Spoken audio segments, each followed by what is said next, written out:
ainda falando sobre tecnologia, gente, o que vem depois do celular? Será que são óculos inteligentes, novos produtos de inteligência artificial? A disputa bilionária para definir a próxima geração de dispositivos está em curso e chegou à justiça. Apple acusa a OpenAI de se beneficiar aí de segredos industriais, e enquanto a Meta, Google e outras gigantes avançam sobre uma nova geração de interfaces. Para entender o que está em jogo nessa corrida de IA, a gente conversa agora com o neurocientista e especialista em IA, Álvaro Machado Dias, nosso colunista do Prompt CNN. Bem-vindo mais uma vez aqui no Money. Uma boa noite para você, Álvaro. Boa noite, Muriel. Explica para a gente um pouco do porquê as Big Techs voltaram a disputar, nesse caso, equipamentos depois de tantos anos, Álvaro. Pois é, a questão é a seguinte. O mundo dos gadgets, ele ganha forma em 2007 com o surgimento do iPhone. Aquele foi o grande evento e está todo mundo atrás do próximo. Qual que é o lance que vai trazer muitos bilhões e fazer empresas vencedoras de novo? Qual é o ponto? A inteligência artificial, ela não depende tanto do toque com o dedo e do olhar na tela. Esse lance que a gente vê, né, que domina a sociedade hoje em dia, todo mundo olhando aqui, poderia, pelo menos em tese, ser substituído, por exemplo, por uma conversa com um dispositivozinho que está por aqui. É algo mais natural, assim. É, exatamente, algo vestível. Até neurociências, sabe, interfaces que estão captando sinais emocionais. Todo esse arcabouço da ciência que foi se formando ao longo dos últimos anos pode ser aplicado em interfaces, em relacionamentos com a máquina mais eficientes. E aí tem um negócio, está todo mundo atrás da máquina de pedágio, porque em última análise o que importa é você ter uma Apple Store, um Google Play, ou seja, uma ferramenta onde os aplicativos estão e onde essas empresas podem cobrar pedágio. Está aí a busca. Pois é, agora a briga entre Apple e OpenAI virou um caso de justiça justamente por causa de segredos industriais. Pode falar um pouco sobre esse caso especificamente, até para que a gente entenda o quanto vale propriedade intelectual, talentos e conhecimentos nessa área que ainda nem chegaram efetivamente ao mercado, né? Sim, eu diria que hoje em dia valem tudo, porque é o seguinte, esses produtos ainda não existem, o mercado consumidor ainda não está definido, então a vantagem do fundador está lá esperando alguém abraçá-la. E aí vem o grande negócio. A Apple tem essa tradição de designs disruptivos. O Johnny Ive foi um dos grandes parceiros do Steve Jobs e um dos criadores do iPhone e de outros gadgets assim que fizeram história. Esse sujeito foi trazido para a OpenAI por 6,5 bilhões de dólares quando a gente vê o pacote inteiro em 2025, e isso criou, vamos dizer assim, um mal-estar. Qual que é a grande questão que vem depois? A OpenAI já contratou mais ou menos 400 funcionários da Apple e há uma discussão em aberto, ninguém sabe o que é verdade e o que não é, sobre a possibilidade de alguns desses contratados da OpenAI terem tido posturas antiéticas. Por exemplo, há uma acusação de um dos sujeitos ter levado um computador com dados proprietários da Apple para fora da empresa para usar e para conhecimento, enfim, das patentes do que está rolando.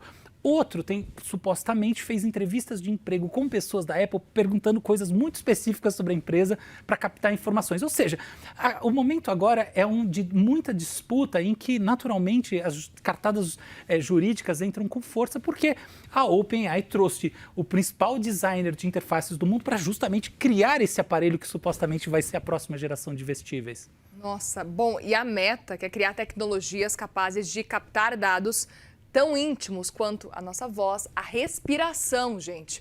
Como que as empresas, então, transformam essa intimidade, nesse caso, em dinheiro? E eu fiquei curiosa com esse dado especificamente da Meta, olhando para a respiração das pessoas. Respiração parece um negócio tão complicado, né? Exato. Mas do ponto de vista de neurociências é muito simples. É o seguinte, o pulso respiratório, ele pode ser medido aqui, através de um pequeno vestível como uma pulseira. E aí você consegue, através dessa medida, avaliar se a pessoa está mais excitada ou menos excitada. Vamos dizer assim, é um correlato de você fazer um exame fisiológico e ver qual que é a taxa o grau de adrenalina no sangue, entende? Uau. E qual que é o lance?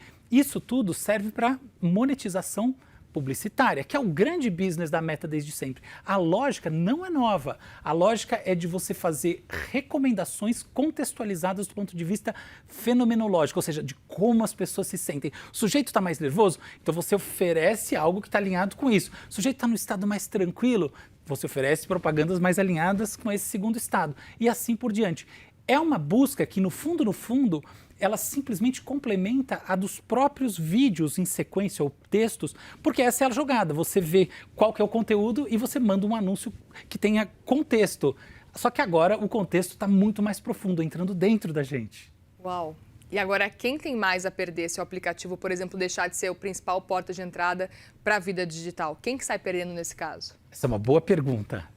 Eu acho que Apple, que tem App Store como uma parte central do seu negócio, é quem tem mais a perder. O Google também, porque ele, em última análise, também traz essa experiência ainda que rentabilize menos. E a gente tem uma arte sobre isso. Vamos dar uma olhada? Vamos dar uma olhada, sim. A gente tem aqui, ó, mudança na hierarquia digital. Como é hoje e qual o cenário alternativo, né? Explica pra gente um pouco sobre isso. Vem aqui um pouquinho mais pra frente pra gente poder mostrar. Qualquer coisa pode vir aqui do meu lado, a gente organiza.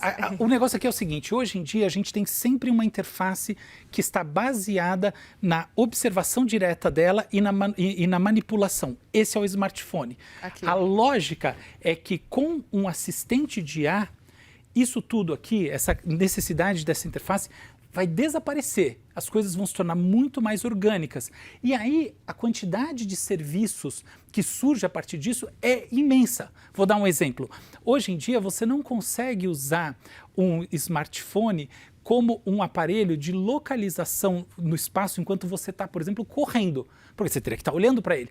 Agora, se você tem um assistente que tem uma pequena câmera do lado da orelha, como uma das patentes que já foi registrada, você consegue. Então, são novas oportunidades para experiências e é muito nesse foco que estão as grandes empresas buscando o próximo $1 trilhão. E é muito curioso, por exemplo, aqui em São Paulo, a gente tem medo de andar na rua com o celular usando, por exemplo, o Google Maps para poder se deslocar. Se você tiver alguma coisinha no seu ouvido falando, olha, vire à direita, vire à esquerda, facilita bastante também esse processo, sem precisar pegar o celular para ver qual caminho seguir. Excelente o que você falou, não tinha pensado na questão de segurança, mas total, né? Assim, eu acho que esse é um ponto super importante no Brasil. Eu não diria que esse pessoal está desenvolvendo pensando nos países certeza não. Né, que estão aqui periféricos ao mercado central americano e europeu e asiático, mas sim, eu acho que de fato tem uma questão de segurança nisso. Tem uma outra questão que é como as pessoas se conectam através dessas aplicações e como elas podem ajudar a treinar IAs. Por exemplo, hoje em dia, você não consegue treinar o ChatGPT com localizadores espaciais, porque as máquinas estão paradas dentro de casa e assim por diante, quem está usando o celular não está compartilhando isso.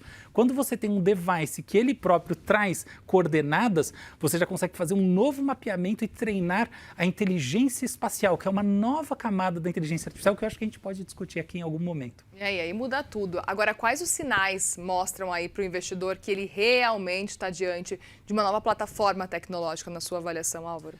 Para mim, o verdadeiro sinal, aquele que vai fazer toda a diferença, é o desenvolvimento de aplicativos dentro dessas novas lojas. Por quê? Porque é isso que traduz efeito de comunidade. Veja bem, o metaverso, por exemplo, ele fez um grande auê. Só que quando a gente vai olhar o que aconteceu, a gente vê que foi incipiente, entre outras coisas, porque o desenvolvimento, né, os parceiros ali dentro, não conseguiram atingir, assim, através das suas iniciativas, tirando o Roblox e algumas outras, esse break-even que justificasse continuar essa jornada. E aí a coisa foi minguando. O marcador, no final das contas, desse tipo de coisa, desse sucesso, é quando esses aplicativos estão se multiplicando, porque isso indica que todas essas outras empresinhas estão apostando na ideia. E o efeito de comunidade em tecnologia é tudo. É muito legal pensar nesses cenários, nessas soluções, porque eu me sinto quase olhando para os Jetsons, né? Que antigamente a gente fazia isso e pensava, e hoje em dia a gente tem muito já daquilo que a gente via na TV, nos desenhos, já avançando, mas com o IA parece que o cenário pode ser ainda mais amplo, né? Exatamente. A única coisa que a gente não manteve dos Jetsons é a estrutura social, porque os Jetsons traziam um mundo tão conformado e organizadinho e o nosso é um caos. É isso, não tem jeito. Isso aí a gente não conseguiu. Muito bem, Álvaro. Obrigada, viu, mais uma vez pela conversa por aqui. Muito bom te receber com o Prompt CNN. Eu que agradeço. Obrigada, boa noite.